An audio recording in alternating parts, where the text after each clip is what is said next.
amma gatti gadum qabu wallahi akkasiin duute sanitti aduwaan illee bakkaajee qabaadhee biyyuma namaa kana du'a wallahi billahi. Atamma kennaa eessa jirtaati? Mana jaazaa jirta moo mana hojii jirta kennaa? Biyya kamiin jirti? Ani chaarjaa jira mubee keessaan si dubbisaa kiyya jechuun inni xiqqoo harka seeraa jira asirratti dubbachuuf naan tolu yoo sii tole immoo naa dawwalii waan jiru si hubachiisuu hin danda'a. Ani mubee qaama sin barbaadu dhincharra keessa. Obboleetti si bira dubbisateera. Ani garuu sagalee naata wallaa billaa akka biyya duute kana akka argaa sa'aan biyya sanii galeessa argine bakka haala biyya walii akka dabala yoo seerri arsii nageellee keessa jiraate amma akka wallaa billaa amma akka wallaa anumaan barbaadu mana godina mana fayyadaanii hojjetadha mana godhaani anuma takkinaan godhii wallaa billaa.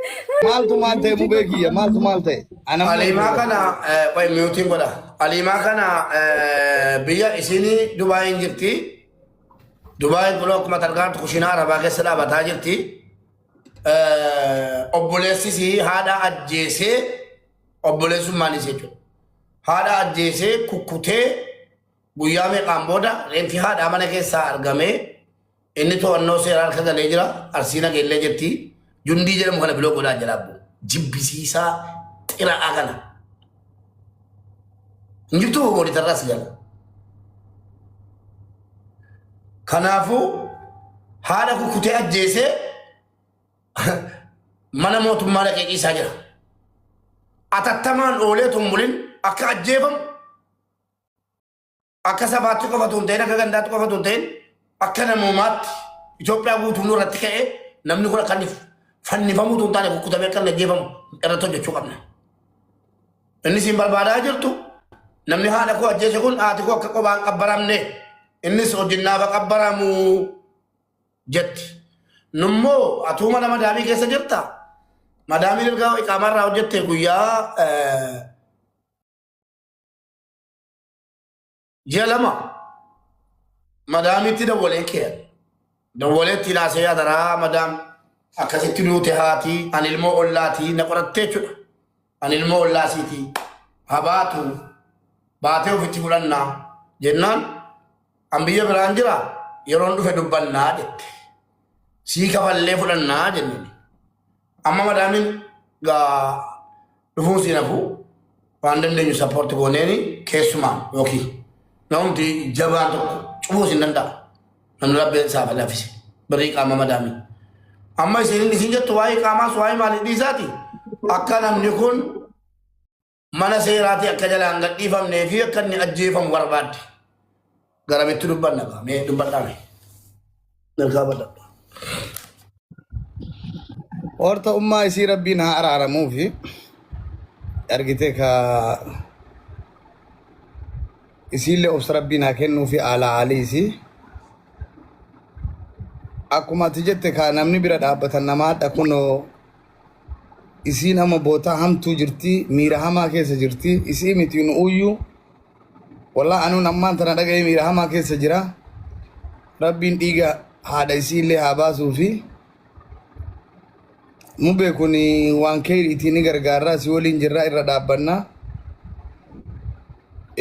yoo ka fudhatamuu danda'ullee taate waan namitti qaalitti hennu iqaamaa irraa daladdeellee walit darbinee irraa baafnaa yoo haa galtullee jettan tiiketti wal gargaaree irraa kunnaa waa hundaaf qophiidha siin jedhamu bee asaytiin warri 7,400 kunillee as jala jiran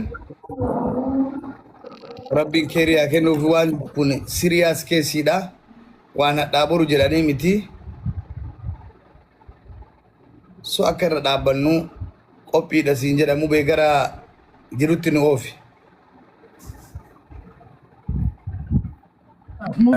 Garri jiru haasaan baay'imnu namni suwaanuun jedha namumti jabaan keenya namni lama sadi waan qabu kennee sappoorti godhee mucaa kana ataa madaamiin gidduu kana dhufti yookiin moda waltee iyyuu baasaa jechuu dandeessi kafalamee abaatu mucaan kun yoo biyya galuu barbaadeef biyya ergina yoo immoo taaziyaa ta'uu barbaadeef taaziyaa teessifnee waliin taana.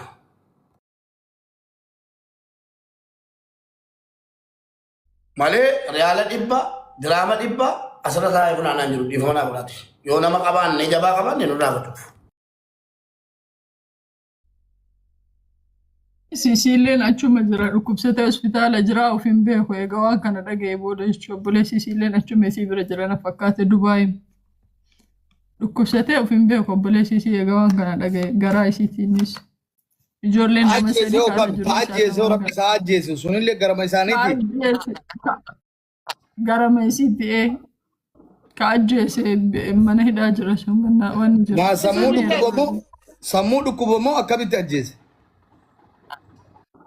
Maal beeknu namoonni irraa beeknu hin qabnu garuu immoo ajjeesee bitaa iyyuu miti ajjeesee ko namni haadha isaa ajjeeseetu dhisi manuma keessatti mummureetu qabbareetu bultii 5 booda reenfi isaanii mana keessa xiraa'ee ollaan itti birmate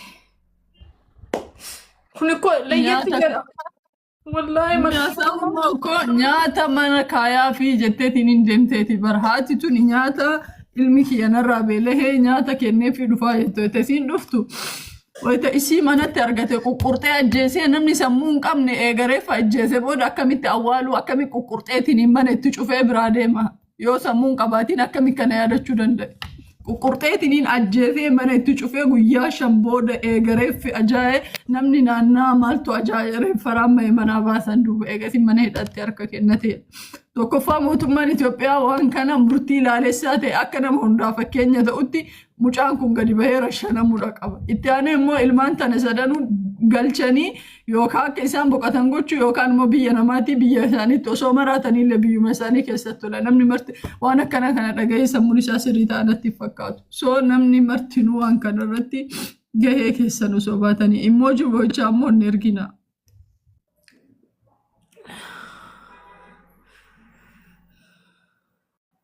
Isin ittoo seente haadha ofii san ilmi sun fuudhee qalee qurxee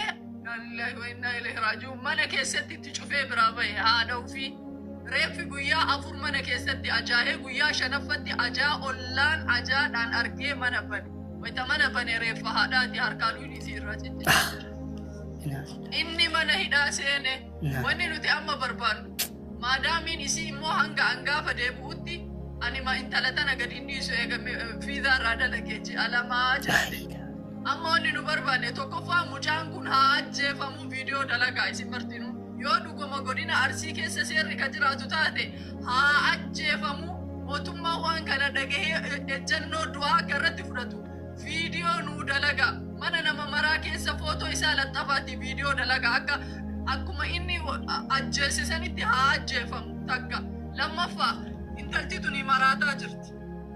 Akka isin hin maraanne haa goonuuti. Maadaamiin ani nan galchuu manaan baasuu jette wanni isin irraa qabdu birrii fiizaati. Xabagaa itti qabanneetiin fiizaa isii birriin kafalamee fi yookiin immoo namni biraa birrii akka sarratanyaan isiidhaaf bakka buutu goone isii mana sanii baasuudha.